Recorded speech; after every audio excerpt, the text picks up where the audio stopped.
the senator, while indoctrinated, could not explain his toxicity.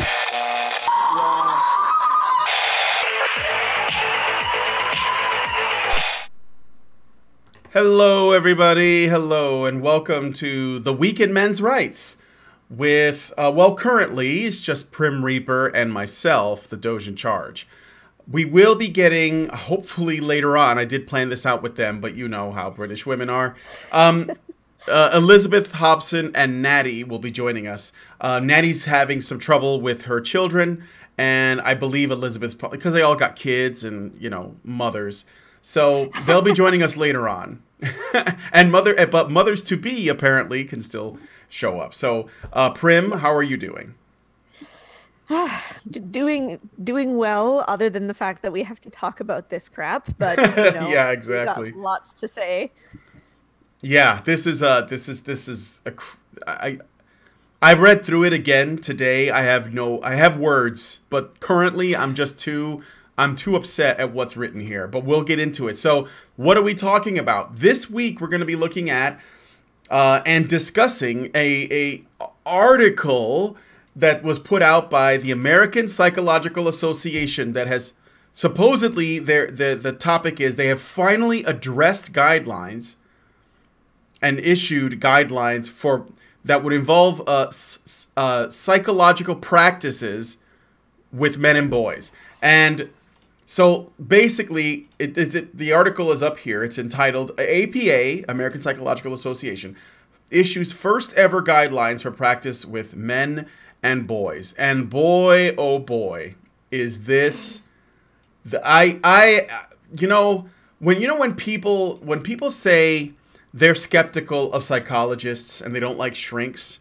And it's funny because one of the men are often the kind of people that don't trust shrinks. Like if you look, it's sort of like an old narrative stereotype where, you know, like if you're watching like a sitcom like The Honeymooners or All in the Family, where the wife is like, oh, you know, maybe you should see a therapist, right? And he's like, I don't like shrinks because, you know, this, that, and the other.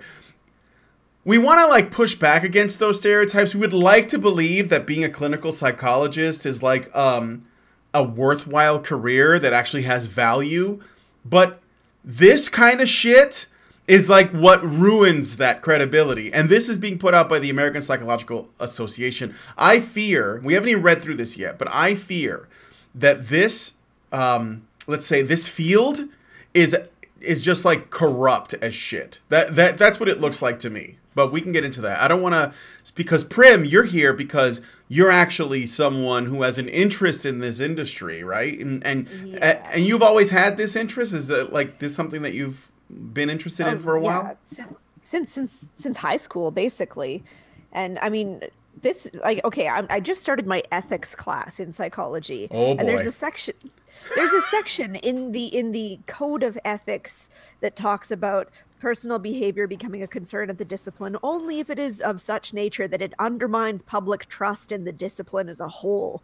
So it's like, is that not exactly what this article is doing? Because I think that's what it's doing. I don't know about anybody else.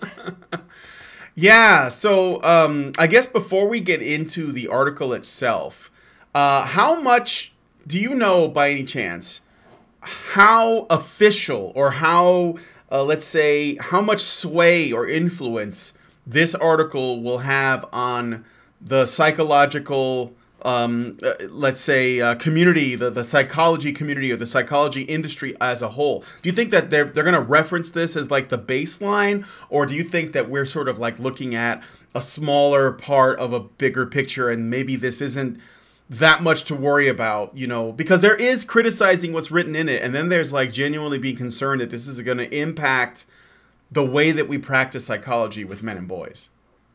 Right, yeah. And I mean, I'm not sure yet. I mean, obviously I haven't actually seen too much discussion within the psychological community of this yet.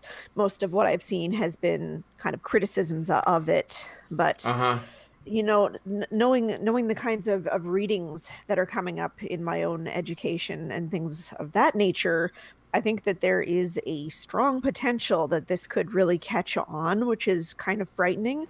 I think that unless a lot of people start standing up against this and and speaking out about all of the problems that are inherent in this document, then, you know, we might be in for a bit of a bumpy ride for a while. Yeah. So I guess the only thing, because I'm concerned about this, and the main reason is because I don't know if there is a counter study or a counter sort of article that is coming from someone within the psychology community that has enough clout, enough respect around him or her to sort of debunk this shit. So that's the thing that I'd be concerned with. Although I heard Barbara Kay made a response to this that I just saw, but I haven't had a chance to put it up. Maybe if we have time, we can do that later. So I want to tell you guys how we're going to do this, and then we're going to get into it. So what we're going to do is we're going to go through the article with Prim, and I'm hoping that we'll see them, but if Elizabeth and Natty come on, they can also comment. We're going to do this for about an hour, and then we're going to go into the after show to continue the conversation. So if you want to be a part of the whole conversation, you have to be a Badger. You have to go to feedthebadger.com and make a monthly donation. There's all kinds of levels. It's not very expensive, and you'll get into the Discord. You'll be able to join us on the after shows. You can talk to us in the after shows, or you can just watch them if you can't be a part of it. If you're at work or you're shy, it's okay. But yeah, this is how that's done. So please consider doing that. We still do Patreon, but we're gonna have to move away from it. It doesn't look viable. So we are trying to build our own model for funding, and we want you guys to support that, because the less we are dependent on entities that don't really want us there, then the better we're going to do, and the more work we can do that I think you guys want to see more of, and hopefully we can spread this around to more people and get people talking about it. And I think that, you know, that is the way forward. We got to build our own market, and that's what we're doing. So go to feedthebadger.com. The info is, you can see it scrolling there at the bottom where the spinning badger head is. Just use that. So, and become a badger yourself. Okay. So, APA issues first ever guidelines for practice with men and boys. I went through the article and I highlighted some stuff that I thought would give you guys a sense of the bullshit that's in this. But I guess, Prim, you have a lot of notes that you've taken as well, right? Yeah. Okay. Yeah, there's quite a few. Looks like this first section, we're totally aligned. We're talking about this. Okay, excellent. So I'm going to go ahead and read out this first section, and we will talk about this. So, at first blush, this may seem unnecessary. You know, to like issue first ever guidelines for practice with men and boys. Okay. For decades, psychology focused on men, primarily white men, to the exclusion of all others. And men still dominate professionally and politically. Okay, there's a super chat coming through. I'm gonna let it come through before. Oh, we don't do those anymore unless you do $30 or more. French Honey Badger gives us $5 and says, "Time for the 50 states to secede from the United States of America." Okay. All right, going back to the article. Men still dominate professionally and politically. As of 2018, 95.2% of chief operating officers at Fortune 500 companies were men. According to a 2017 analysis by Fortune, in 16 of the top companies, 80% of all high-ranking executives were male. Meanwhile, the 115th Congress, which began in 2017, was 81% male. So I guess fuck men then, because some guys are successful. Yeah.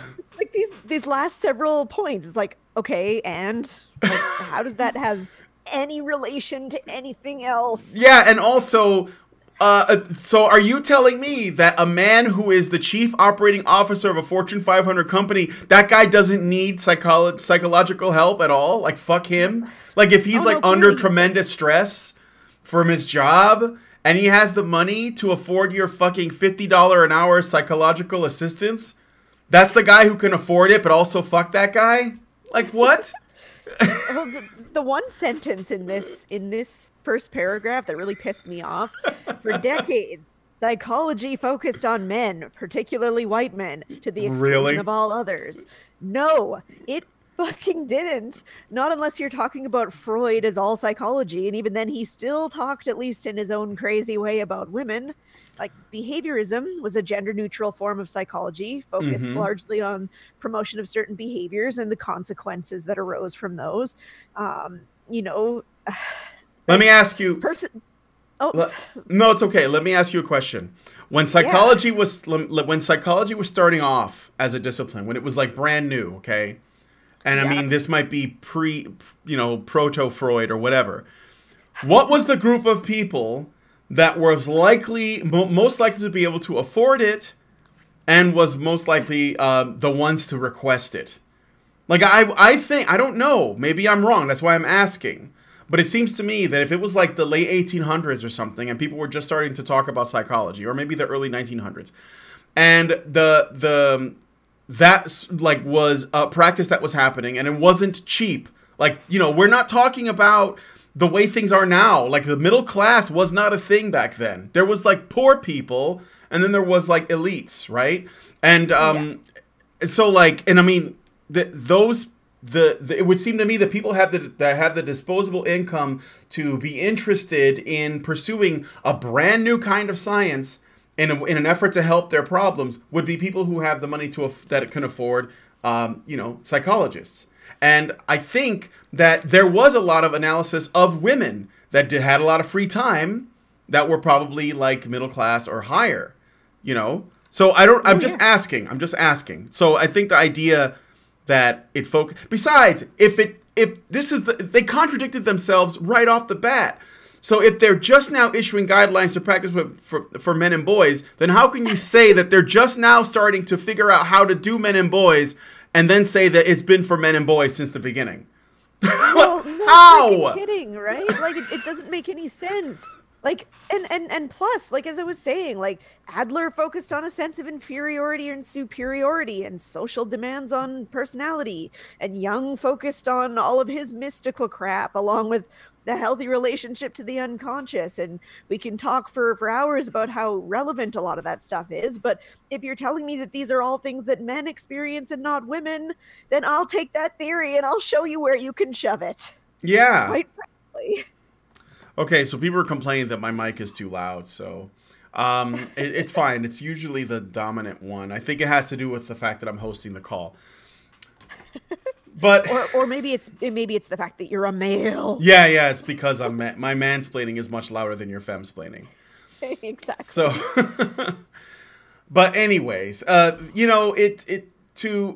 thing that, like, well, you'll see a pattern of this, where there's constantly bringing up this idea that because there is a group of people that, in the eyes of the author here, because there's a group of people that have what is perceived to be more power, then that means that they're less deserving of services. And that has nothing to do with psychology. There's nothing ethical about that whatsoever. But for some reason, it's justified because men rule the world, so fuck those guys. Or something. I don't know. So much for challenging the stigma about mental health, right? I mean, I guess it's only for some people. Yeah. Okay. So, I already read that first bit. French Honey Badger gives us $5 and says, service mostly used by women, catering mostly to women, was apparently only constructed for men. It's like saying cosmetics only cared about men. Yeah, that's what I think. But again, I don't know for sure. So I don't want to I'm not going to plant a flag on that one.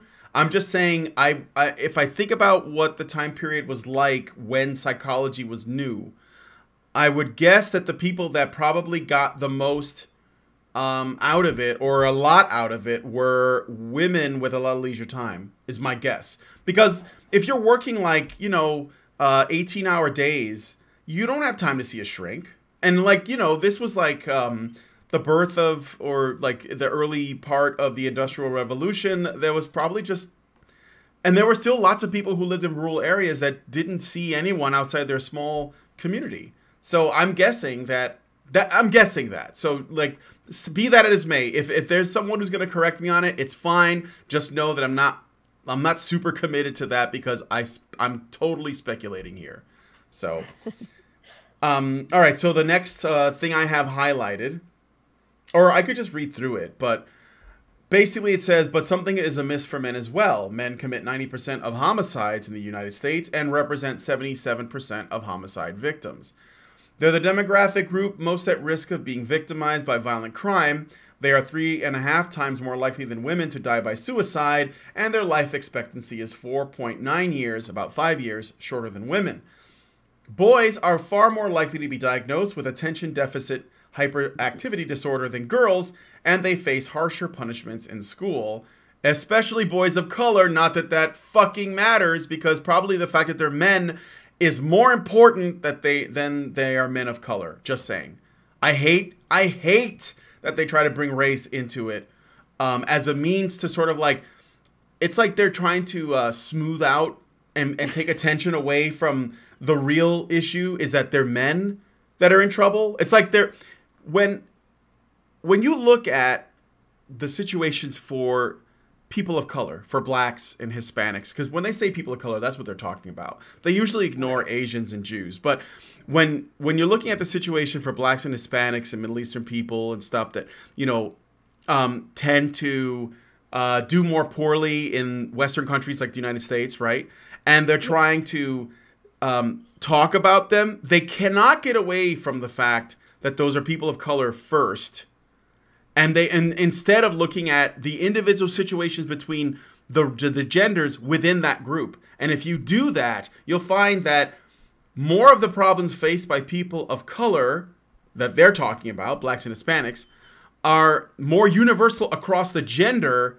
They make more sense between men and women than they do between blacks, whites, and Hispanics. But they don't like that because race baiting is a lot more popular than looking at the situation for men in general without like leaving the race part out of it. They just can't do that. So like it gives them the whole intersectionality angle, right? It's like, yeah. Oh, well, I mean, like obviously we're focusing on this because obviously these guys are more oppressed, so we have to bring them up as a separate group. Yeah, exactly. And they get to avoid talking about the real constant, which is men.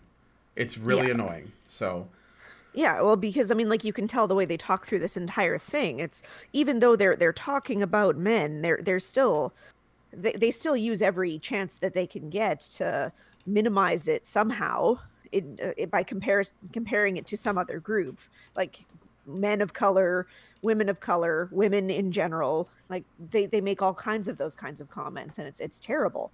So much for a statement on men and boys. They can't even keep their own thing consistent. Mm-hmm. So let's go through this really quick. Men commit 90% of homicides. You know, I was thinking about this number. It sounds really high. And I wonder, I'm just asking, putting it out there again, I don't know for sure, but I suspect that what we defined as homicide, or the number of times that a whammon got off, might be enough to offset that number. And maybe women commit homicide more often than we think. They do represent the homicide victims. I'm sure that's right. It's probably more than that. They're the demographic group most at risk of being victimized by violent crime. Well, there's some realness right there. That's true. And they are 3.5 more likely than women to die by suicide. You know, it's funny that they call it die by suicide instead of like go through with suicide. It's just interesting because later on they mentioned that women, they say women commit suicide more often, but men die more often. And I'm God. Wait, but how can women commit suicide more often but not die? Doesn't that mean that they fail at that? Like that comparison actually pissed me off. Like the suicide rates for women have been on the rise as well, but because men complete suicide more often than women, men's suicide death rates remain the highest. Mm-hmm. Like what the actual fuck is with the way they phrase that, right? Like I wasn't aware that the highest number of deaths by suicide was all of a sudden a competition now, you psychos. Like, yeah, exactly. What the hell, man? How twisted is that? Why are we even looking at that? Why are we saying, well, men are winning in this department, so maybe we should like give that. How about suicide's a problem? Yeah. And let's talk about it. You know? Right? That's crazy. And yes, a lot of times the if you count the times that women got men to kill for them, it offsets that homicide thing too, which is frequently.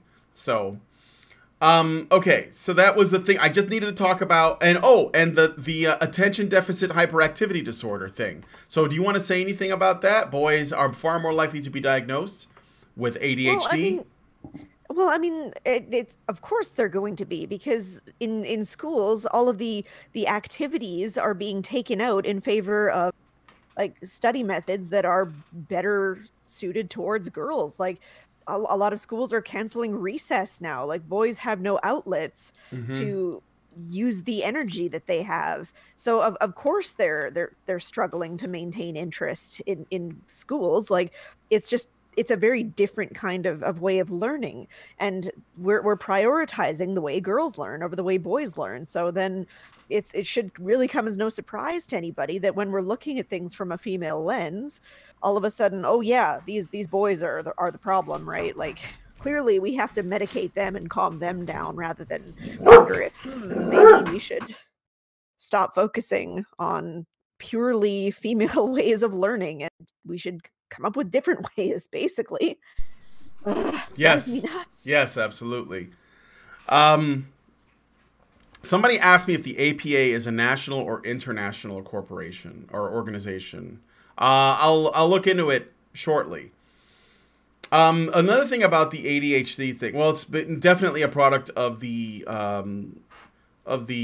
feminized education system that caters to girls' needs, and boys just have to adapt to the new system, and they don't adapt very well. But there's a ton of other factors as well. So that's true too. I mean, that's probably one of the main ones, though. It's just the fact we just don't. It's like the people who educate kids and are put in charge of children, which are not the parents for most of their lives now. They don't know anything about boys. They don't seem to, and they're not informed about them. They're just treated like blank slates, right? And it's like they don't understand that boys' brains are different, and they work differently. God, yeah. So yeah, exactly. And plus, like, there's fewer male teachers as well. Fewer people who understood what it was like to grow up as a boy. You know, it's all becoming very female centric, and like it's brutal, and it's not fair to boys at all. Yep. So Hoki Bukisa gives us $4.99, and he says, "Looks like women are the ones afraid of commitment after all." Haha. Well, you're talking about the suicide thing. They don't go through with it. Get on our level, women, because apparently that's what psychologists want. They think that women are falling behind, need to catch up. Men shouldn't be winning at everything. Instead of, hey, how about we fix this problem? Yeah, like let's try and stop all people from committing suicide. Not, okay, well, this is one area in which men are still winning. It's like, oh God, just shut up. Yeah. So the American Psychiatric Association, I should probably tell you guys what it is. Psychiatric Association. I'm just looking here. What is it? Main professional organization of psychiatrists and trainee psychiatrists in the U.S. and the largest psychiatric organization in the world. They are mainly American, but some are international. So this will likely inform everywhere, unless there is a counter to it that is basically... And here's the thing. Like, there might be professionals in the field, and lots of them, that disagree with this, and will make, papers or write up essays that will try to debunk this stuff. But you have to... There's the thing that I find that's scary, and this is why I think this is a serious problem, that this exists, and it's being put out by the American Psychiatric Association, and it's treated like it's useful information, okay? Future psychologists are going to be educated through this lens, because even if people that are professionally in the field, that are working as psychologists, and they don't like that, and they think that's bullshit, eventually those people are going to retire, and the new people are going to be educated through the professors that buy into this stuff. And we've seen some of the shit that professors in colleges like and use as actual education. It would not be a surprise at all that they would use this and take it seriously. How many psychology professors do you think are feminists? How many? Oh gosh, tons. Yeah, I mean, the I'm majority. currently going. Yeah, like I'm currently going through my master's of counseling right now, Yeah. and I can say like the amount of feminist stuff that is being pushed through in a lot of these classes, it's like even unrelated documents are now bringing up feminism as like a side note. It's like, and this is the way that feminist lens would see this, and it's like, okay, but who cares though? Yeah. Who cares what feminists would think about it? It's like saying, and this is what Christians would think, or this is what Islam would think about this kind of theory. And it's like, okay, it's not relevant. Stop bringing it up. Like, but no, it's pervasive. It's sneaking into everything that it can get into. It's just growing like a cancer. It's cancer. It really is. And the thing is too, just to make, I'm going to drive home how sad this is, okay? It's not just people who actually identify as feminists. It's like the average person would swallow this and say it's true, because the average person believes in a degree of feminist theory because it's so commonplace to think this kind of shit that even people who, if you ask them, are you a feminist, they'd say no, would actually still agree with this. Because they don't know. They just take, oh, it's coming from a place of authority. It's coming from the American Psychological Association. It must be legit. Seems legit, you know, and that's going to be the end of it. They're just going to swallow it, even if they don't identify as ideologues. Even if they're not ideological, they're going to go along with it because this is going to be considered education. And there needs to be, okay, a grand outpouring of pushback from professionals in the field that strongly disagree with it, and they have to take a no bullshit approach to pushing back on this. But I don't suspect that will happen to the degree that it should, that I think will I mean, anyway, we'll get into it. You'll see how much worse it gets. Okay. So APA's new guidelines for psychological practice with boys and men strive to recognize and address these problems in boys and men while remaining sensitive to the field's androcentric past. Remaining sensitive to the field's androcentric past. Why? 13... Well, oh, go ahead. No, it's just they're still focusing on how this whole thing was apparently focused on men, and it's like, but it wasn't though. Like just because a lot of things maybe perhaps listed men first. Oh my God, like I could go into a whole rant about that. Like that was actually part of my first negative experience with feminism, right? Was in writing an article that was challenging the statement that men are considered the default in research, whereas women are considered the other, right? And it's like, you know, like that's stupid though. Like just because men are often listed first in like a men and women sentence, like that English syntax necessitates that one must come first. Like, I'm sure when we say, you know, you're comparing apples to oranges, we're not saying that apples are the default fruit. That's the point. It's a comparison between the two of them. Doing research between men and women, we are comparing men and women. I'm sure when we said that women and children first off the Titanic, we weren't considering women to be the default in that category. Like, that it's just a stupid thing to say. Yep. Yes. So I just heard back from Liz. She's not going to be able to make it. So she's having trouble with her kid. It's okay. I think you and I can totally we can do this. I've done this with Aiden and Bunny Blackwell. I think that Prim and I will be fine. Okay. So where was I? So yeah. Okay. This is amazing too. So 13 years in the making. They draw on more than 40 years of research showing that traditional masculinity is psychologically harmful and that socializing boys to suppress their emotions causes damage that echoes both inwardly and outwardly. 13 years drawing on 40 years of research to come up with this bullshit. Can you imagine getting paid that well to do something so half-ass? Can you imagine? Research. Yeah, research. 13 years. Drawing on 40 years. And here's the thing too. How is it that this was a male-dominated field that was only made for men by men, and yet they're able to find somehow 40 years of research that essentially demonizes masculinity. Yeah, no kidding.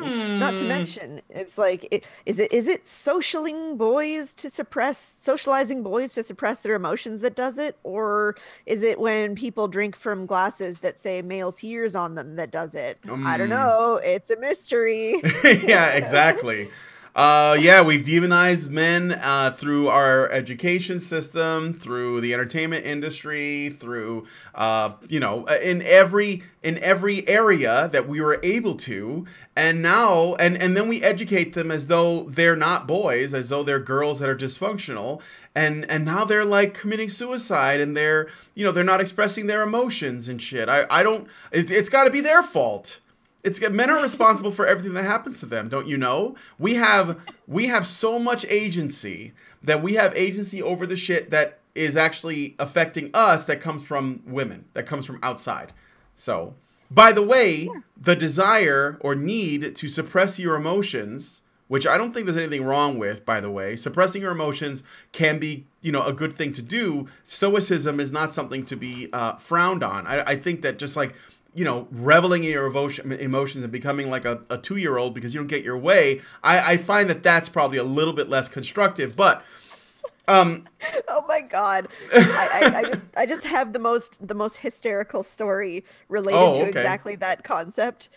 Just because it's okay. So my friend she accidentally drove into the wrong driveway and she got stuck, and then she was freaking out trying to turn around, and her fiance was just saying, just calm down, you just have to back up slowly, and somebody else was coming in and trying to get in behind her, and she was struggling to get back out, and she's getting progressively more and more stressed about this, and he's like, oh, just calm down, you can just back out slowly, it's not a big deal. And she's like, stop saying calm down, my emotions are valid. I shit you not. I've had that happen to me many times. Like, if you say I've said calm down to a feminist, and every time I do, they fucking lose their shit. They absolutely do the opposite of the thing you just asked them to do, and they act like you're trying to control them. It's like, no, I just don't want you acting like a fucking 6-year-old. Well, and plus, it's like, okay, sure, your emotions are blocking you from getting this person into their driveway. How about that? Yeah. It's so stupid. Oh. Okay. So, I got another super chat. Let me just make sure I didn't miss any of the other ones. No, French Honey Badger gives us $5 and says, traditional masculinity, which allowed our species to survive for 200,000 years, is the cause of all men's problems, and especially women's problems, though. Especially women's problems. That's the important thing. Based on 40 years of research. Yeah, 40 years of research. 40 years ago, what year was it, guys? What year was it? It was 1979. What changed? What changed in the psychological industry around that time? Who was making papers about psychology in the late 70s now? I wonder if the demographics shifted. I wonder. That's interesting they didn't go back further. How come there's no Jung? How come there's, I wonder. I don't know. Okay, so APA's guidelines for psychological practice with girls and women were issued in 2007. I wonder what that says. And like the guidelines for men and boys, they aim to help practitioners assist their patients despite social forces that can harm mental health. Many researchers who study femininity also work on masculinity. So the people who study femininity must obviously also be the best people to talk about masculinity. I mean, of course, right? Like they understand. I'm sure that they're, you can just click on this girls and women thing, and we can pop right on over there. And I'm sure that their article is talking all about different kinds of traditional femininity and how that's a huge problem, right? Like, I'm sure that's exactly what that document looks like. Yeah. Have you looked at it? No, I have not. Somehow I doubt it is exactly like what I just said. No. Yeah, this is basically all about what they need. And it talks about how people are biased against women because they treat psychology like a man thing, and they don't understand women, and we need to be more caring, and we need to, it's the opposite of this other one, it's literally the opposite. Go figure. It's really, it's crazy. Never would have thought it. Never would have thought. It's also a lot more robust and involved. And it's about 12 years older. It's almost like we were trying to do something for them before we even thought, oh, you know what? Maybe we should deal with this man thing. Personally, I don't know. What would we need? Should psychology be gendered? And that's a serious question. I genuinely wonder about that. I'm inclined to say yeah, sure, because I think men and women are different. But I don't know. What do you think, Prim? You're the expert. Well, I'm working on becoming the expert, but I mean, like certain aspects of psychology, definitely. But I mean, in terms of, we're working through a lot of the issues, there can be gender neutral concepts. But I mean, I think that as long as we're just not trying to treat men and women like they are exactly the same in every way, or pretending like, everything is a social construct and therefore nothing is valid somehow. I mean, I don't know. I'll get more into that later, but okay. Yeah, like I think that certain aspects are definitely experienced differently by men and women. Like there are differences between men and women. I'm so sorry about that.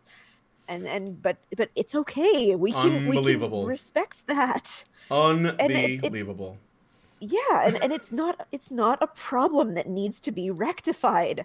I don't understand. They had this huge problem with this. It's not a problem that needs to be rectified.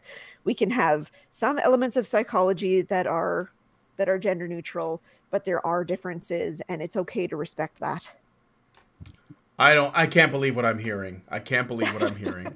You are such a bigot. Okay, but okay, so let's continue.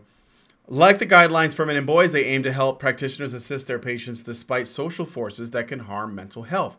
Many researchers who study femininity also work on masculinity. Several contributors to the guidelines for girls and women have also contributed to the new guidelines for boys and men. Though men benefit from patriarchy, why are we hearing this in a psychology article? Why? Just know they had to throw it in there. Yeah. Oh God. I don't know if you guys know. But if somebody says patriarchy, that should be a huge red flag. Just throwing it out there. God. So anyway, though men benefit from patriarchy, they are also impinged upon by patriarchy. Wow, it's almost like patriarchy is either a really or it doesn't exist or something like that. Neat. Yeah, it's crazy how it works, how it's like the best thing ever for men, but also the worst thing ever for men, but it's totally about men at the same time. Yeah.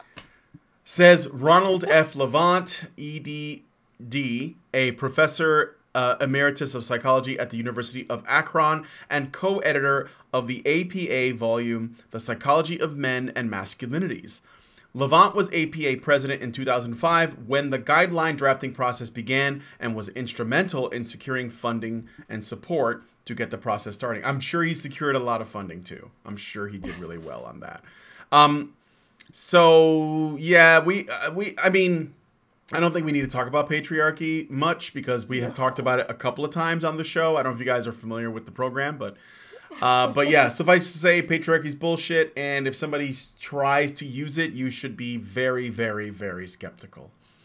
All right, the needs of men. Prior to the second wave feminist movement in the 1960s...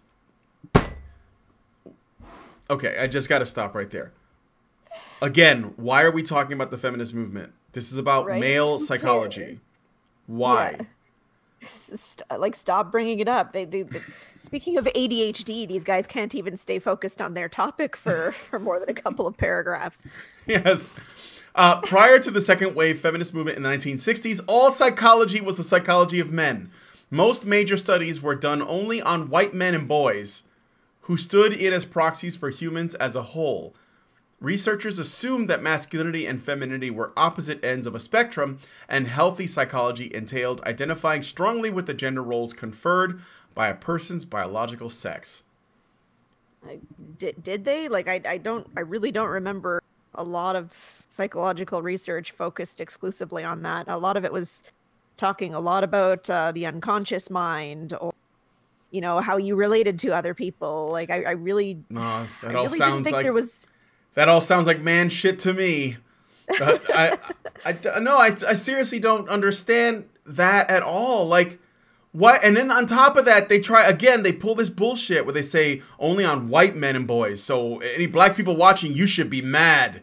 You should be mad because for some reason, psychology that was conducted on white men doesn't work for you. It doesn't apply to you because your brains are different. What is this? What is this? Well, not to mention they contradict themselves in one paragraph. Like, all psychology was the psychology of men, and yet researchers said that masculinity and femininity were opposite sides of a spectrum, and that we should all align with our gender roles. It's like, either you're talking about only men or you're talking about both. Like, what's the deal here? Yeah, I guess the argument they're trying to make is that, and I think this is a bullshit argument, trust me, because I'm fairly certain that there was a lot of studies done on women. Women probably saw shrinks more than men. I'm just gonna put it out there. I bet they did, because they do now, and so why wouldn't they then? Men. The thing is that the toxic masculinity argument tries to make the case that men are less likely to seek help.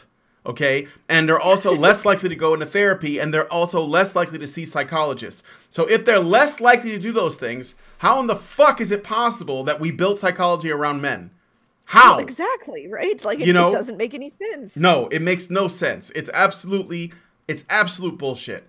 But the thing I was going to say is that what they probably were thinking is that they they only studied men. And they presumed my Spanish accent came out. They presumed that whatever their results were for studies done on men, the opposite of that must be true for women. That's what they're concluding. Although that sounds retarded. Like, there's no way that they're that stupid. Back then, there was no way. So, moving on. But just as the old psychology left out women and people of color and conformed to gender role stereotypes, it also failed to take men's gendered experiences into account. Once psychologists began studying the experiences of women through a gender lens, it became increasingly clear that the study of men needed the same gender-aware approach, says Levant. The main thrust of the subsequent research is that traditional masculinity, by the way, traditional masculinity is just masculinity. It's not even really just masculinity. A lot of these traits that they talk about, women are capable of them too. I know it's crazy, but women can do this. It's just that it's more common in men. Marked by stoicism, competitiveness, dominance, and aggression, is on the whole harmful. Men socialized in this way are less likely to engage in healthy behaviors. Okay?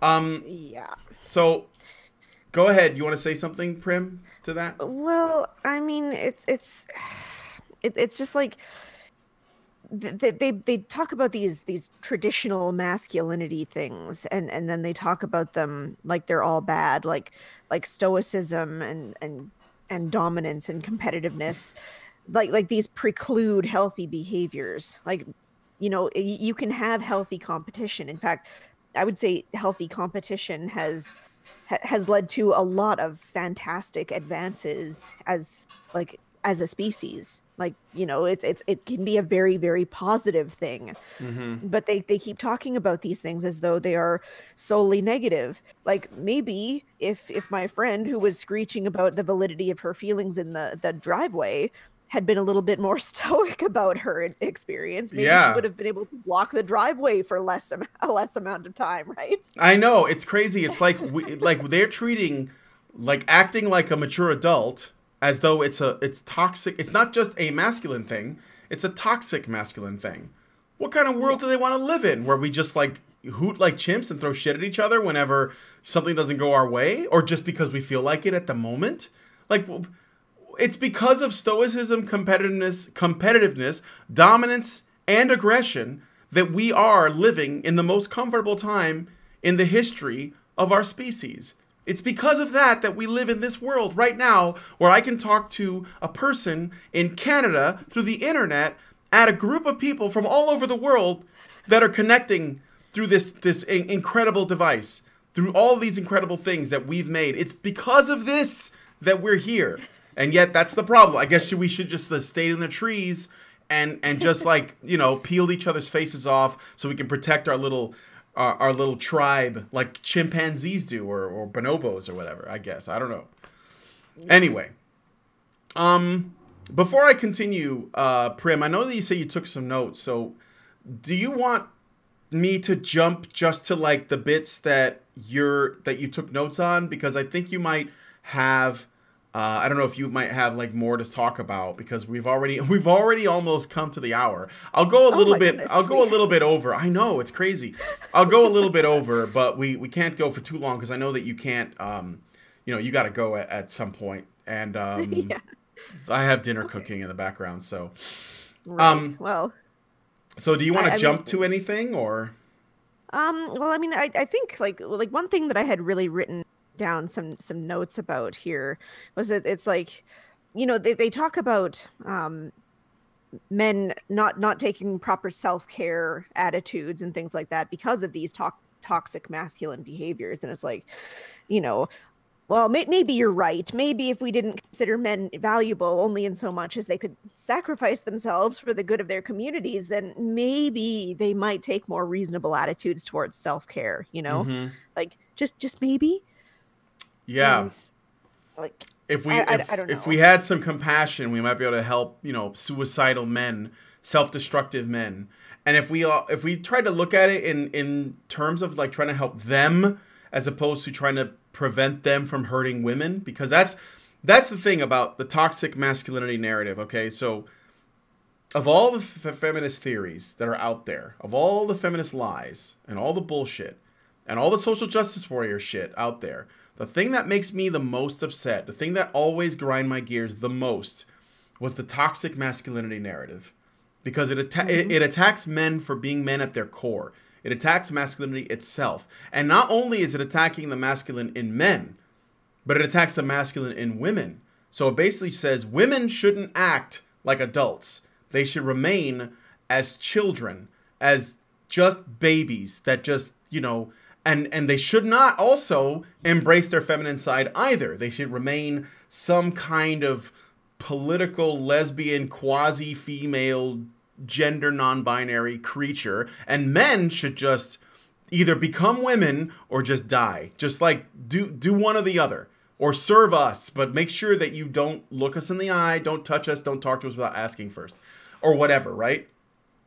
So I've always hated it for that reason. And for a while, I only saw this toxic masculinity conversation happening in documentaries, on, you know, television, in parts of academia as well. Obviously, it was a big thing. And that was why it bugged me. And even nice feminists like Liana Kay believe in the toxic masculinity narrative. And they don't think it's harmful. And they think that it's actually a good way forward. And it really pisses me off because it's the reason why we're here.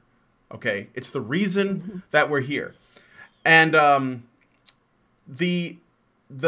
what worries me about this particular study is this is an official, well, it seems to me anyway, it's an official list of guidelines that's going to go out to the entire psychological community as the new standard for treating men. And it's built on the idea that toxic masculinity it's not that toxic masculinity is bad for men. Let me get this clear. Their idea that the reason why toxic masculinity is a problem, it's not because it's harmful to men. It's because it's harmful to women in their minds. They fear toxic men because they fear that toxic men could harm women, which means it's not about men. They don't give a shit about men. They're doing this to protect women. And ultimately, they don't give a shit about women either. They just think that that's the right way forward. So it's the worst thing. It's the worst thing. And when I saw this, I got to tell you, I can't stand this narrative. This just really, really pisses me off. And then to bring intersectionality into it, like that helps. I got some stuff on that, but I'm sorry. Go ahead. Oh gosh, don't be sorry. Like we're basically touching on all the things that I wrote notes on. Oh yeah. Great. But I mean, I think one of the things too that I just want to bring up before we switch over is just I don't understand the focus on the socially constructed nature of things these days. Like It's so awful to envision that certain traits might be more likely to be inborn over one sex and in one sex over the other. Like, think about it for a second. There are obvious biological differences that happen in utero to boys and girls to even cause them to develop differently in the first place. I'm just going to go out on a geeky tangent here for a minute because this stuff was really, really interesting in my biopsych classes. But early embryos have the structures that can transform into either male or female reproductive systems right off the bat, called the Wolffian ducts, or the primitive male structure, and the Mullerian ducts, or the primitive female structures. And I'll spare all the very specific biological terms, but to simplify it down, if the chromosomes for the fetus are XY, the levels of testosterone will increase, which will promote development of the Wolffian ducts and degeneration of the Mullerian ducts. And the opposite will happen if the chromosomes are XX. No testosterone will be produced, and then the ducts will develop differently. Now, I don't know about you guys, but I was always pretty sure that testosterone had some serious effects on the human body. I don't know. Maybe we should be intersectional and ask trans men about how different it makes them feel. Like, you're telling me with all of these completely opposite changes in the reproductive process this early on, there will be no discernible biological differences between boys and girls. It's all going to be socially constructed. Okay, that makes sense. Well, I think they need it to be socially constructed because ultimately it means that they have control over how humans develop.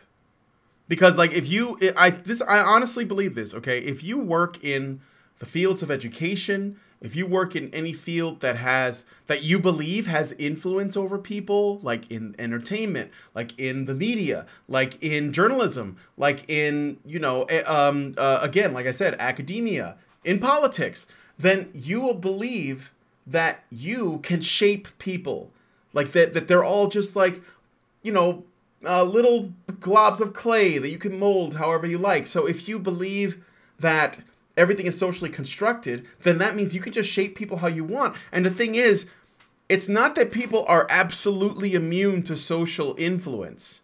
It's that when you try to force that on people, their programming, their biological programming, tries to resist. And if you push hard enough, you can actually do damage because you're bending things the way they're not supposed to be. You're basically pushing things in ways that it shouldn't be. And that's how you get lactatia. That's how you get, like underage, very young drag queens. That's how you get people going on hormones, hormone blockers or hormones to change gender or become gender neutral. That's how you get women who bind their chest. You've heard about this chest binding thing. I knew girls when I went to art school, when I went to college, that did that. And I was like, why? And they were like, well, because I feel like I'm androgynous today. And they thought of it as sort of like, I'm just feeling this way today. And they thought they can do that. And it actually turns out that binding does damage. It's like, does a corset do damage if you tighten it up too much? Yeah. Well, why wouldn't chest binding do damage too? And it does. And it's harmful. But they don't. It's like that. This is what happens when you push people against their nature enough, and you tell them either through shame or through encouragement that to do that is natural, that they should, and then they follow through on it, and it's not really, they don't know what they really want. And again, you have people that are going into education at very, very early ages, earlier and earlier. Well, how do you get that? Well, you have single mothers, for one. There's no dad around because no fault divorce, because we live in a world where women are told that they can do everything on their own. And so they say, well, I'll just raise my kids by myself. And then they send those kids to daycare. And then from the moment they get in there, they start getting a feminized education from the moment they get to daycare. And that doesn't include every other place that it comes at them from. And it ends up being very destructive. And so I think that's why this is what we have now, Yeah. And absolutely. They believe that biology don't real, because if it did, then it would push back against their desire to control how people turn out, Yeah. Yeah. And honestly, it kind of boils down to if you really have to force this in these little boys and girls, if you really have to force them to be blank slates and be gender neutral by dressing your boys in dresses or only buying, I don't know, Transformers for your little girls, then is it really such a good thing to try and do? Like, why is that somehow better than just allowing that there might be some differences, and not differences between every boy and girl, of course, but the majority of the time there is some difference, and why is that not just okay to accept that? Yeah. I don't, they just don't like the idea that people have free will, basically. So, okay, so let's see. And in 2007, researchers led, this is like the stuff I highlighted. Researchers led by James Malik, PhD of Boston College, found that the more men conformed to masculine norms, the more likely they were to consider as normal risky health behaviors such as heavy drinking, using tobacco, and avoiding vegetables. And to engage in these risky behaviors themselves. Oh my God, that guy is so extreme. Why? Because he put broccoli on my plate. I don't know if that guy's gonna make it to 30 acting like that. Oh my God. I'll pass on the salad, bruh. Oh my God, dude, that's toxic masculinity. Just give me a steak. I want it bloody as fuck. Oh my God. That's the really most ridiculous pass thing. like they're heavy drinking because guys, girls don't drink and they don't smoke. That's something that men do. That's a masculine thing. If you ever see a girl drink or smoke, it's because somebody pressured her into it. Because girls are just they're just, you know, these like dolls that people just make them do things like Barbie. They just don't they don't make choices. So yeah, like when I used to like to drink wine every Friday before I got pregnant, obviously. That was clearly my husband forcing me to do that. Yeah. I have no free will. No, you don't have free will. I mean, like, I don't know why you haven't gone to the police yet, because you're like about to give birth to a baby, and I'm sure that had nothing to do with you at all. You know, no, it was pure rape, I guess. It was absolute rape, and it will be when. Oh no, the baby's a girl, right? No, she can't rape. If you were having a boy, though, you should just call the cops on him as he's like coming out of the womb.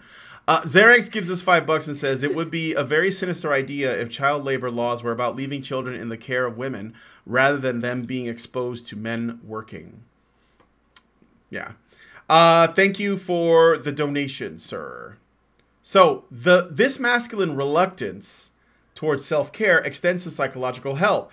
Research led by Omar Youssef, PhD, found that men who bought into traditional notions of masculinity were more negative about seeking mental health services than those with more flexible gender attitudes. And yet, psychology was built for men and by men, but men don't like it. I don't understand that. No, it's because it doesn't make any sense. And you know what?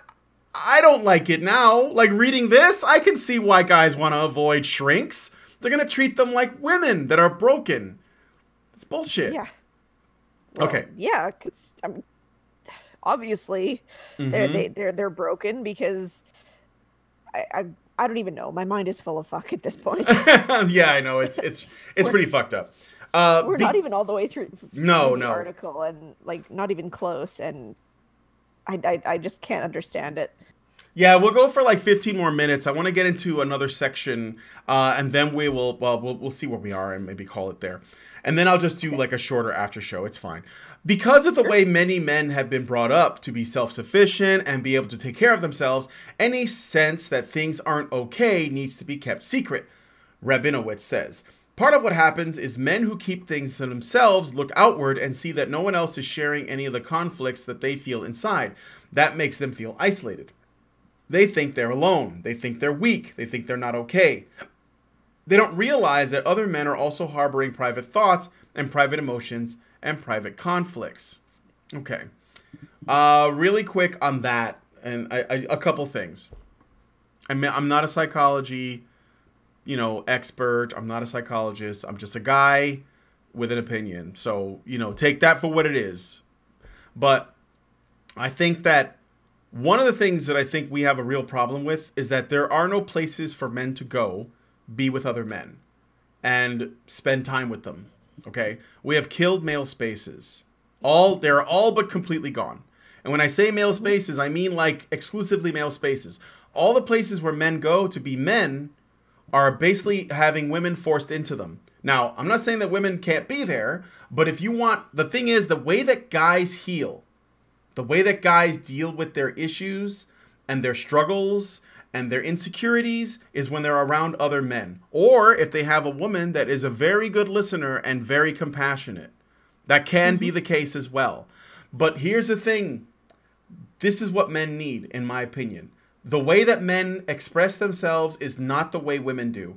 And ironically, despite the fact that this article makes the claim that for many, many years, men were used as the default model for how to do psychology, it seems that they're going by the default model of how women express themselves and basically say men should do more of that without knowing how men do things, which blows my mind because some of these people are men and they don't seem to know how men work.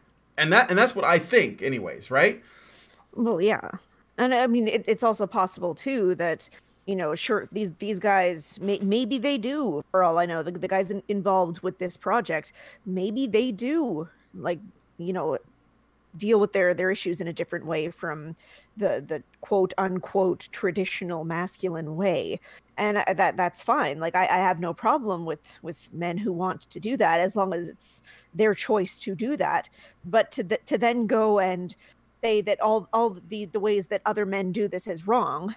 It's like, okay, well, that's super helpful to these other men, obviously. Just tell them their behavior is wrong. That'll make them mentally healthy, won't it? Yeah, exactly. And then here's one other thing too. Where do men get the drive to compete, to dominate, to suppress their feelings, to not appear weak? Where does that come from? Is that enforced from men? Does that come from men? That comes from women. Yeah, it comes from women. A man is a man is trying to attract, and I'll just put this out there, and then if you want, you know, you could disagree, comment, whatever. A man is most men are heterosexual, overwhelming majority. Of those men, the majority of them are driven biologically, evolutionarily, psychologically, to compete for women. So they have, and women expect that from men. You know, when we did the ICMI this past year, 2018 ICMI, and I spoke to there was a masculinities professor, and he's one of the good ones because he was critical of the far left, and he was critical of feminism, and he was critical of SJWs, but he still believed that masculinity itself was a problem. So he's not, he was, you know, I would say still pretty blue-pilled guy, okay? And I spoke to him, and he had basically was talking about a study that showed, it was like a longitudinal thing, that showed that over time, men are becoming, in his mind, less homophobic because they're becoming less masculine. And he was explaining how, right? For some reason, he correlated masculinity with homophobia, but that's whatever. He is a gay man that had, you know, dealt with some trauma when he was young, and I think that he carried that with him. And I'm saying that not as a psychologist, but as somebody who clearly sees that there's like kind of an agenda attached. But that's not what I'm trying to talk about here. Here's the thing. I asked him, I said, you know, in your study, you keep talking about how men feel about masculinity over the years. But what did women think about this study? What did women think? And he said, you know what? It's actually interesting that you asked me that question, because it turned out that women were the people who I got the most pushback on with regards to traditional masculinity. And I was like, of course they do, because women want masculine men. And men know that about women, right? And I mean, I'm speaking in generalities here. Not all women, blah, blah, blah. But women want men that are going to be strong, masculine men that make them feel safe. It's going to give them a safe place so that they can, you know, raise their children, etc. We know this. This is the truth. So any toxic masculinity that these people criticize, the thing that they always leave out, always, is the fact that most of it is informed not by other men, but by women.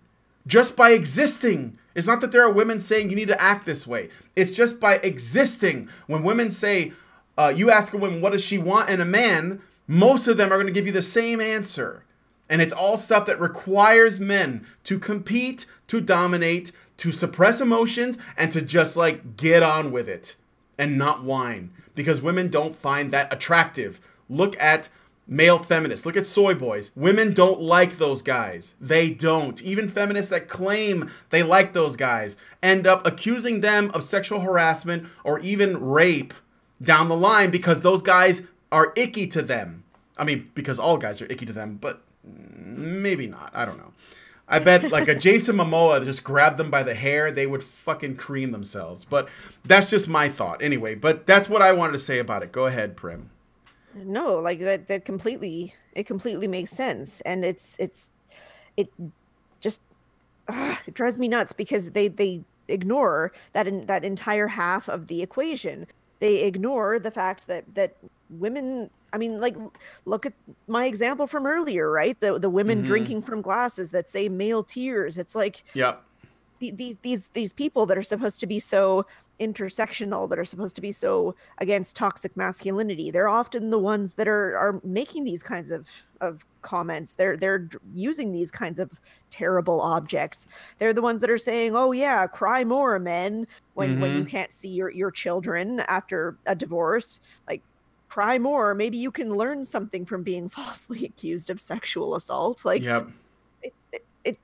It just drives me nuts. Absolutely. We got a super chat from Tyler Preston. Oh, we got one from Zeranx for $5. He says, it would be a very sinister idea if child labor laws were about leaving children in the care of women rather than them being exposed to men work. I already read that one, didn't I? I just gave you an extra super chat read. Okay, Tyler Preston gives us $5 and says, emotional maturity is the word not being used by these so-called scholars. Boys are taught to properly control their emotions more than girls. Well, because when boys voice their concerns, the older they get, the less we are likely to respond to it. Even parents basically say, well, you should toughen up. And I think that actually is better for them in ways. When girls cry, we tend to respond right away and try to help them. It's the way, and so we kind of make them that way. It's unfortunate, but it's true. If I had a girl, I'd probably try to toughen her up. I think that guys would appreciate that. Okay, so I want to get into this next bit. This is the at least, and then maybe we can like stop here and continue to talk about this in the after show. But I think this is crucial. Okay, so there's a section in here called multiple masculinities, and this is when we bring in the intersectionality stuff because for some reason that's what we have to do. So they talk about the suicide rate. Okay, though men report less depression than women, they complete suicide at a far higher rate than women, and the numbers are moving in the wrong direction. The suicide rate for non-Hispanic American Indian and Alaska Native men jumped 38% between 1999 and 2014, according to the data for the Center of Disease Control and Prevention. For white men, because we have to like look at the races for some fucking reason, suicide rates increased by 28% in that time span. Suicide rates for women have been on the rise as well, but because men complete suicide more often than women, men's suicide death rates remain the highest. Because, wait, so does suicide only count as suicide? Does it not count if you don't die? Is it like still a suicide if you just took a bunch of pills or yeah, right. But I mean, like they're counting it as though it's a suicide. So basically, if a woman doesn't die and she's saved, or she cuts herself and she doesn't even do it right, like she goes across the street instead of down the road, or if she, takes a bunch of, Flintstone vitamins or something, like if she doesn't actually go through with it, and it was just like a desperate plea for help, which often it is, they still count that. So they get to say women do it more somehow. Like, that's bullshit. Go ahead. So, I mean, like the women who attempt every other weekend, then I guess they're just driving up the averages or something. I don't know. Yeah, apparently if you don't die, it still counts as a suicide. Yeah, I've never heard that before. And then I wonder if they count it when men freak out and go on a killing spree and are killed while they're doing it. Because a lot of time, like for example, Elliot Rodger, you know, he killed people, but then he died too. And does that count as a suicide? Or the other guy, the Parkland shooter, I think he was killed too. And I think that those people, the conditions under which put them on the path to that kind of like destruction was probably a way of them self-destructing and hurting people along the way. But it didn't, I don't think it comes from a different place than suicide does. I just think that when these mass shooters or mass murderers come out and they die in the process, they are trying to make a larger statement. They are not going to just die and disappear like most men who commit suicide that we don't hear about. So, just wondering. Yeah. Some people, some men commit suicide without actually just like putting a bullet in their brain, but rather they just do it slowly over time by just abusing drugs until it kills them. Mm-hmm. You know, they just like stop giving a shit about their life.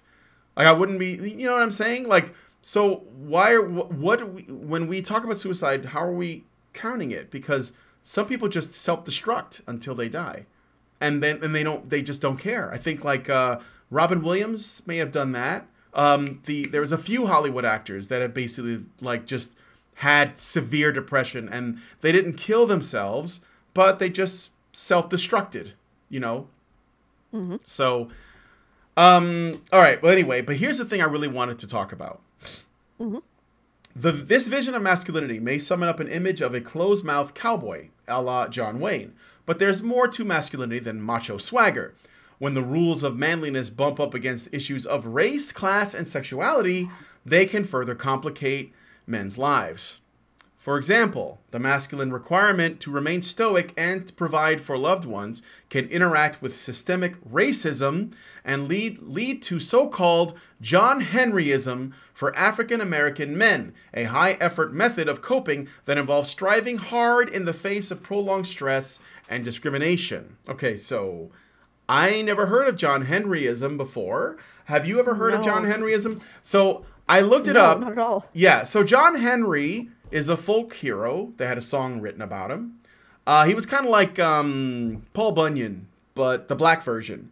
And there's songs about him, and he's not a real person, but supposedly, you know, he was a guy who drove railroad spikes, and he was supposed to be better than, you know, a machine that was invented to do it, and he kind of killed himself to prove that he was better. And there was like a Disney cartoon about it. But that's random. So John Henryism, what this is, and you know, this is you guys got to hear this because this is fucking mind blowing. Okay, so when a black man is dealing with systemic racism, which I'm going to put in quotes because I think it's bullshit, and the way that he copes with it is by working hard and striving in the face of it. So basically like trying to overcome it. So basically being like a Larry Elder or you know, like other black men that have basically like said, you know what?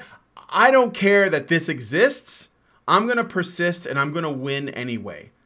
That is John Henryism. That is toxic masculinity. Can you imagine? Do you see how stupid that is?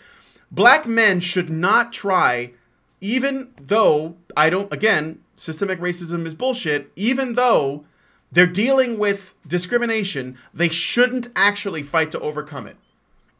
What the fuck is that? It's super messed up. Like how is that not just telling them, oh yeah, you know, it's better to wallow. It's better to wallow in your situation and let it get to you because that'll lead to increased mental health. Don't do anything to try and overcome your situation or work hard in the face of it or, you know, try and cultivate a sense of positive internal strength in the face of you know, external pressures.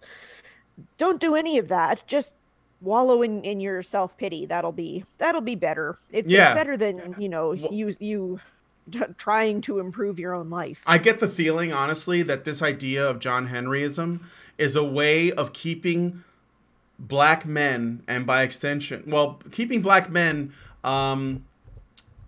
oppressed, because if they manage to get out of it and like make a life for themselves and build something, they'll be doing, you know, something that I guess black women aren't doing enough of for whatever reason, even though black women are more educated and score higher and graduate from college more often than black men, whatever.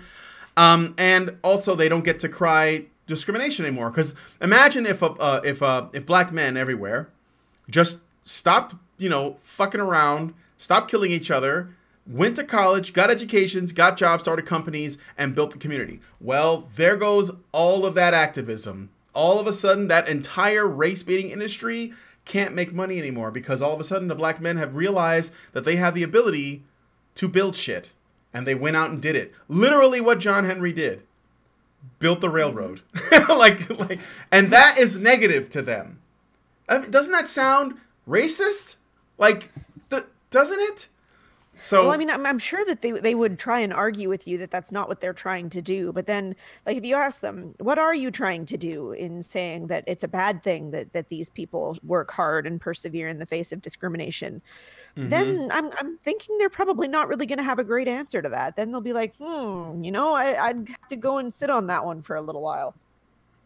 Or maybe they'll just call you a racist. I don't know. Apparently.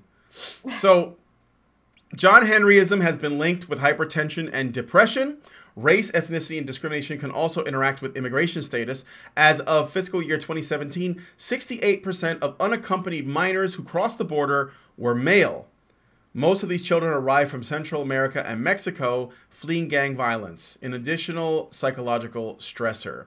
So one other thing, black men made up 37% of the male state and federal prison population and were more than 10 times as likely to be incarcerated in state and federal prisons as white men. Hispanic men were also overrepresented, making up 22% of the prison population, despite making up only about 8% of the general U.S. population. So they're trying to claim that toxic masculinity affects men of color, but specifically black men and Hispanic men. Let's be real, because they do talk a little bit about Asian men and how toxic masculinity affects Asian men is that supposedly it's saying that Asian men are seen as less masculine. I don't know by the fuck who that is. Because the thing is, masculinity, interestingly enough, it's not just like being a fucking dude bro jock that can pound a beer. It's also about being an engineer, a scientist, a master at chess, a gamer professionally, a writer, a poet, an actor, a musician, a chef. These are all areas that I'm just naming off the top of my head. Astronaut, fucking cop, soldier. These are all areas that men fucking dominate, okay? So I don't think that a super smart Asian guy is not masculine. That's a stupid idea. So yeah. It's like they're just saying that in order to be masculine, you have to be this stereotypical, I don't know, George of the Jungle type. Yeah. And intelligent men who get ahead and are successful and are lawyers and bankers and whatever else. Those people aren't super masculine. They're right. just Yeah. Meanwhile, whatever, Japanese guys literally work themselves to death, but that's not masculine. They literally work themselves to death, but that's not masculine. So I want to talk about this prison thing really quick, and then we're going to go. So, all right, here's what I want to look at. This is a CNN thing that Don Lemon himself talked about. So you can't give me this is a right-wing bias or anything like that, even though that's bullshit. Where he talks about, he basically mentions the percentage of children that are raised, or the percentage of single mothers, the percent of births that are considered non-marital, okay? And most of these will be single mothers raising their kids. And I want to know if there's a correlation, because I think that ultimately this is the problem, okay? So Asian Americans and Pacific Islanders are the lowest at 17%. Whites, this is in the United States, by the way, 29%, so 30% of whites. That's a lot, but it gets worse. Hispanics are 53%. More than half are born out of wedlock, which is highly likely to be the case that they are raised by a single mom. In American Indian and Native Alaskans, it's 66% of women that are single mothers, okay, children born out of wedlock. And in blacks, it's 73%, like 3/4. I think it's actually, there was a more recent study where that number is higher. I think it was like 77%. So if you have that many black boys that are growing up without fathers, and it doesn't even have to be as high as that, because again, I know that there are cases in which there are children born out of wedlock, but the father's in the home or he's in their lives. But I don't think that that's going to be a high percentage, right? Yeah, it's like closer to 80%, I think. But if you have that many boys that don't have a father in their life, you're going to have problems. That is why there are gangs. That is why there tends to be more violence, because there's no toxic masculinity informing their decisions. Because again, the suppression of feelings, the stoicism, this would help prevent gang violence, because they'd be less likely to hold beefs. They'd be less likely to react emotionally with violence. This is stuff that fathers teach their kids. This is something that they teach them. And a mom can do it, but you're giving her twice as much work. And maybe she's not good at all of that. Maybe that's why we need a father. And if you look at the number, and so like black criminality comes from one place. It's single motherhood. That has got to be the cause. It's the only thing there is. If you like eliminate that, then you'll change everything. Look at who's the lowest is Asians. How many Asian gangbangers do you know? I mean, I don't know any gangbangers personally, but yeah, like all joking aside, it's like there was that one quote. It's like it's not a toxic masculinity problem. It seems to be a lack of masculinity problem. Like it's a toxic lack of masculinity in raising these children. Absolutely. Like it's children need to have these healthy male roles in order to properly be able to foster these abilities a lot of the time. Like it's like you said, it's not impossible for a single mother to do it alone, but it's a lot more difficult. And maybe if we stopped incentivizing the pushing out of fathers from children's lives, maybe this would be a lot less likely to happen. Yeah. So I want somebody mentioned Yakuza and triads. Well, I mean, in countries where they have like a almost 99% Japanese population or Chinese population, yeah, you're gonna get gangs. But I think that in the West, where there's often a really like structured family unit, I think that's very, very low by comparison. So. Okay, I'm gonna give you any last words you want to say before we go into the after show, because we were like past the time. So yeah, that's true. All right. Well, I mean, like basically, just my overall thoughts on the matter are just this document. It basically says nothing of value. It's trying to take the feminist view of men and patriarchy and this very negative view of men and masculinity, and then it's trying to force it forward and say, look, here's our new guideline how to treat men. Just do it like this, and that'll be bound to happen. Just basically try and treat men like women. That's the best way forward, because we don't like any of these male traits, except I guess when they benefit us. But yeah, it's just it's terrible. The thought that this could become the new way forward in psychology is terrifying. I hope that it doesn't. I hope that people stand up and challenge this. I know I'm sure as shit going to stand up and try and challenge it wherever possible. But, we need more than just one person. There's got to be lots of people doing this. Yeah, we need all hands on deck, really. Like, this is got to be pushed back on. This is bullshit. And here's the thing. Like, if this goes through as become, like, the new standard, they're literally going to be creating more toxic masculinity, like real toxic masculinity, which is, in many ways, essentially applying feminine standards to male behavior. And you're going to get destroyed. And by the way, this doesn't just hurt men. This hurts girls, too. This is how you get rampant teen pregnancy. This is how you get, actually, in many ways, in the black community, you end up getting a lot of instances of inbreeding. Accidental, not on purpose, but accidental inbreeding happens a lot because girls are because they can have sex with whoever they want, and in a black community, like a neighborhood or whatever, there's only a few guys that are fuckable, and all the women are fucking these guys, but they're not marrying them, they're not committing to them, these men aren't committing to them, so they end up like, you know, one woman could have children from different fathers, and those men could father several children from many different women. And when those children grow up and they live in the same neighborhood and they meet each other and they don't know who the daddy is, they could end up fucking their sisters and brothers, like half sisters and half brothers or whatever you want to call it. So that happens. That happens. And it is a problem. Accidental inbreeding. But anyway, we got to go into the after show. We're going to be talking about the remainder of the article, which talks about how to change the culture, which talks about, of course, because we got to bring in trans issues and LGBTQ issues and stuff, because that's actually part of the conversation on masculinity. By the way, the one about women doesn't talk about that. It's not about that. The man stuff is all about how can we serve other people. So we're going to go ahead and go into the after show.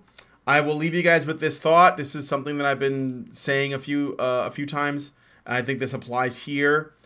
When women suffer, we try to change the universe around them to make them more comfortable. When men suffer, we try to change men to fit the universe that we have built around women. Okay, so we're going to go ahead and go. If you guys could give this video a like, also leave a comment. Let us know what you think about the article and also our thoughts on it. And be sure to subscribe to the channel if you aren't already. We'll see you guys in the after show. Feedthebadger.com to join up and become a badger yourself. I'll talk to you guys later. Thank you, Prim, for coming. Oh, of course. Thank you for having me. We'll see you guys later.